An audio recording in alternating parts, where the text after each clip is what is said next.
Estamos de volta com o Papo 21, que nesta edição aborda a arte cearense no contexto dos estados da Federação.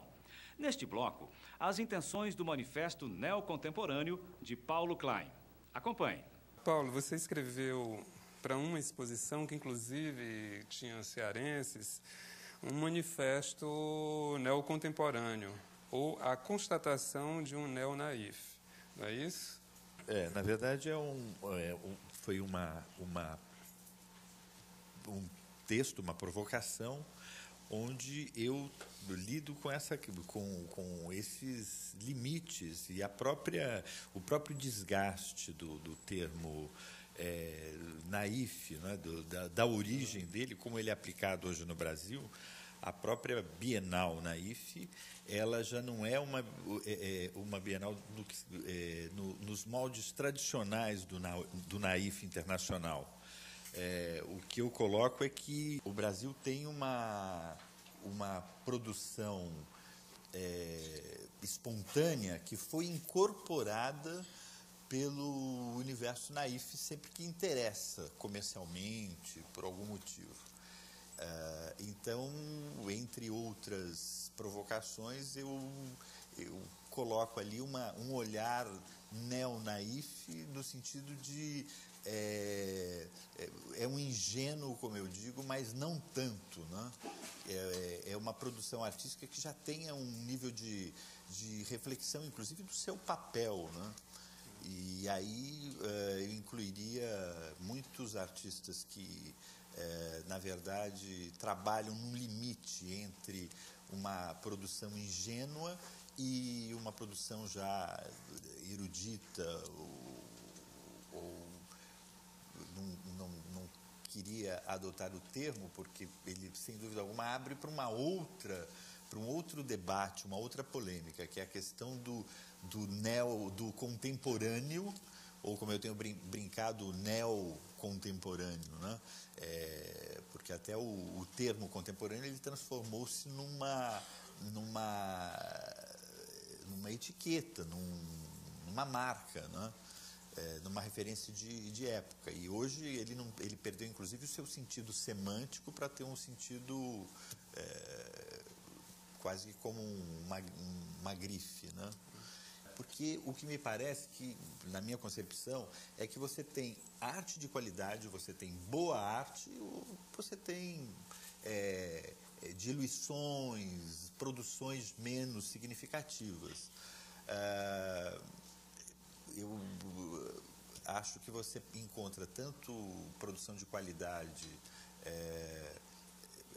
entre artistas populares, espontâneos, como numa produção mais sofisticada. E, às vezes, nessa produção sofisticada, você tem, inclusive, como ponto de referência, de partida, como inspiração, o universo popular, né? Essa palavra manifesto que você utiliza, ela também foi uma provocação, porque se a gente pensasse o auge dos manifestos com os modernistas, hoje, no espaço de hoje em dia, há esse espaço para manifestos? Ou esse manifesto aí que você usou foi também nesse sentido de provocação? Porque ir para manifesto neocontemporâneo, há quase aí uma contradição, uma palavra modernista, que usada muito pelos modernistas, pela vanguarda, e ao lado de uma palavra neocontemporânea. Nesse sentido de provocação também. Olha, realmente... há espaço hoje em dia para um manifesto? Sem dúvida que existe, que há espaço, e eu acho que a manifestação é uma instância permanente. Eu acho que as pessoas têm que se manifestar. E como você se manifesta? De outras formas, até com ingredientes poéticos, com ingredientes filosóficos, mas você pode perfeitamente, e aí que foi a minha intenção, no meu trabalho de acompanhamento da produção, o meu exercício como escritor, como crítico de arte, eu me dou também a liberdade de fazer criações e provocações, né? E no caso do manifesto neocontemporâneo ou neonaif, essa brincadeira com esses termos, teve o intuito de chamar a atenção para o assunto e de promover um debate, uma discussão, né? Bom, nós temos aqui uma pergunta do Wilson Neto. Ele fez a pergunta para o Paulo, mas eu acho que o Tarcísio também pode dar sua opinião. Como você vê hoje o papel dos salões de artes e que novos rumos ou funções estes salões podem cumprir? A maior parte dos salões, geralmente, eles são geridos, eles resultam da batalha dos artistas para que isso seja cumprido.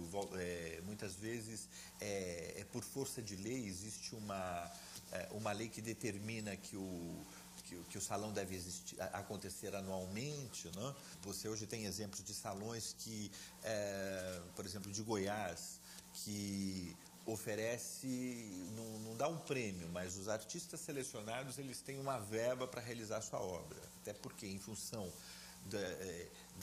do tipo de produção artística hoje, de instalações, muitas vezes interferências, etc., nem sempre o artista pode ter condições de bancar sua própria obra. Então, é um expediente que o Salão de Goiás adotou. Fora isso,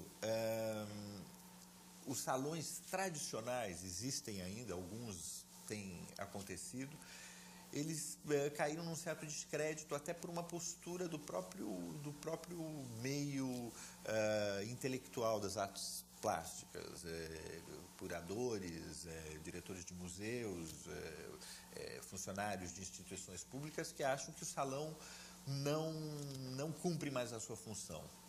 Eu acho que, a exemplo do que acontece em São Paulo, onde ele foi praticamente extinto, né? Ele aconteceu em 2002 e não existe interesse nem das associações dos artistas plásticos em que aconteça o salão. Quer dizer, hoje eles têm outros focos, eles querem verbas e recursos para outros tipos de programa, né?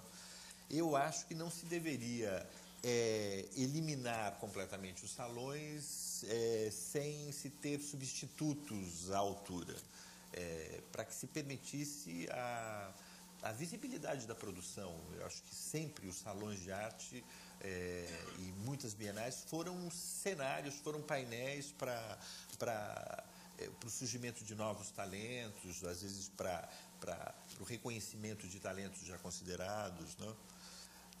Mas eu acho que hoje se vive um pouco essa crise do modelo do salão. O salão tradicional, ele pode funcionar ainda em alguns lugares, mas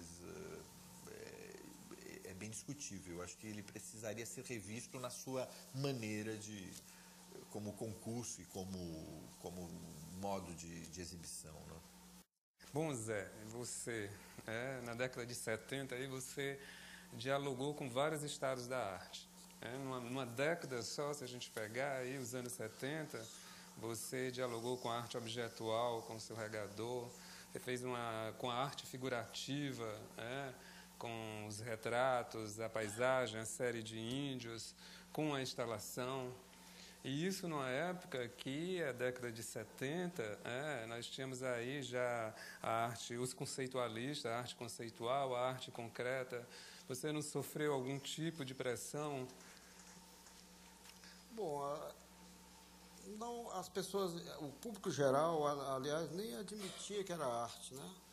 Nem quando eu fazia as instalações, não havia assim um olhar que aquilo era um trabalho de arte. Às vezes dizia assim, aquilo é maluquice, não é?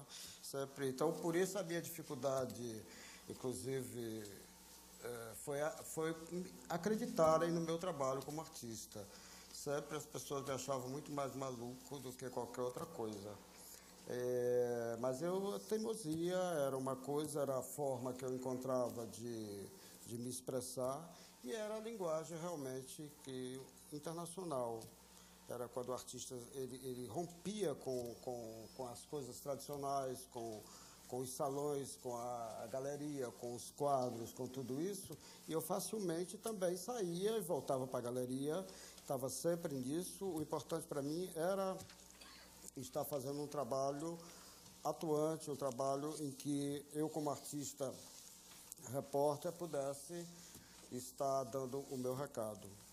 Você sofreu algum tipo de preconceito por ser nordestino? Se eu tive? Sim. Não, mas eu posso contar um detalhe que, nesse assunto, numa das reuniões da Casa do Bandeira, que eu estava lá na Casa do Bandeira, muito mais pela oportunidade, inclusive, de estar vendo ao lado de nomes importantes, como Vinícius de Moraes, como... Bom, o Bandeira era uma pessoa altamente articulada. Os sábados na Casa do Bandeira era o mundo intelectual brasileiro estava lá. Então eu estava lá no ateliê dele, estava ajudando.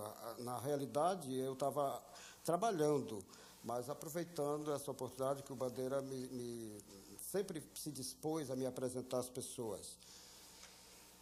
E então um dia ele resolveu me apresentar ao público, estava lá, estava Zé Condé, estava Eneida, Valmir Ayala, um mundo intelectual, e de repente o Bandeira me apresenta e um deles vira e diz assim: maravilha, se está aqui é porque é bom.